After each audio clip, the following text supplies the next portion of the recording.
কৈছে যেন তেওঁ চিৰি উঠিলে জইণ্ট পেইন কৰে, বেছি সময় খোজকাঢ়িব নোৱাৰিলে ভাগৰ লাগি যায়, হাৰ্ট বিটটো ফাষ্ট হৈ যায় আৰু ইৰেগুলাৰ হাৰ্ট বিট হয়। চ' তেওঁলোকে গৈ পেলাই নিজৰ লিপিড প্ৰফাইলটো চেক কৰাইছে, চব নৰ্মেল আছে, কলেষ্ট্ৰল ট্ৰাইগ্লিচাৰাইডছ, তবু বিষ হৈ থাকে।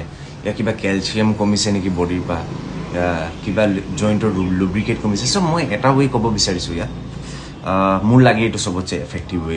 কিয় কাৰণে এইটো হৈ আছে, চাওক আমাৰ বডিত যেতিয়া জইণ্ট এণ্ড নি পেইন হয় ন, তেতিয়া আমাৰ বডিত যেতিয়া আপোনাৰ বডিত যেতিয়া এক্সেছ ফেট থাকে, ধৰি লওক আপোনাৰ আপাৰ বডিটোত থাকিব লাগে ধৰি লওক 20 কেজি টু 30 কেজি, তেতিয়া আপোনাৰ আপাৰ বডিটোত যেতিয়া 50 কেজি হৈ যায়, 20 কিলোছ লোড বেছি হৈ যায়, তেতিয়া আপোনালোকৰ নীত প্ৰেছাৰ বেছি পৰে যেতিয়া আপুনি খোজকাঢ়িব। Suppose 1 KG of fat 1 KG যদি ফেট আপোনাৰ বডিত বাঢ়ি যায়, তে সেইটোৰ কাৰণে 4 কেজি মোৰ প্ৰেছাৰ আপোনাৰ নীত পৰে।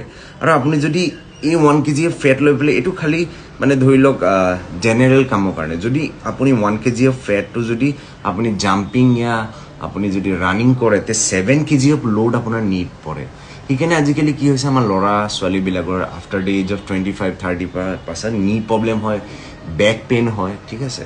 চ' মোৰ মতে যদি মানে তে আপোনাৰ জইণ্ট এণ্ড নীৰ কাৰণে আপুনি বডি ফেট লুজ কৰক, বডি ৱেইটটো লুজ কৰক। যিমান লোড বেছি লৈ চলিব সিমানেই আপোনাৰ প্ৰব্লেমছ হ'ব, ঠিক আছে।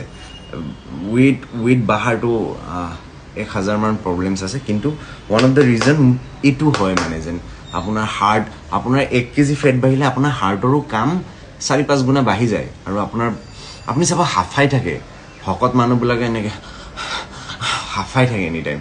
চ' মানে 1 কেজি অফ ফেট আপোনাৰ 5 গুণা কাম হাৰ্টৰ বঢ়াই দিয়ে। আৰু জইণ্টছত আপোনাৰ 3 to 4 কিলোছ ৱেইট অভাৰলোড দিয়ে ডিউৰিং ৱাকিং।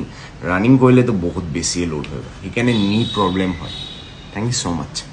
যদি আপোনাৰ ৰিজনেবল লাগিছে কাৰণটো, তে মোৰ ভিডিঅ' শ্বেয়াৰ কৰিব আৰু কমেণ্টত ক'ব মই নেক্সট ভিডিঅ'টো কি হ'ব লাগে। Thank you so' much.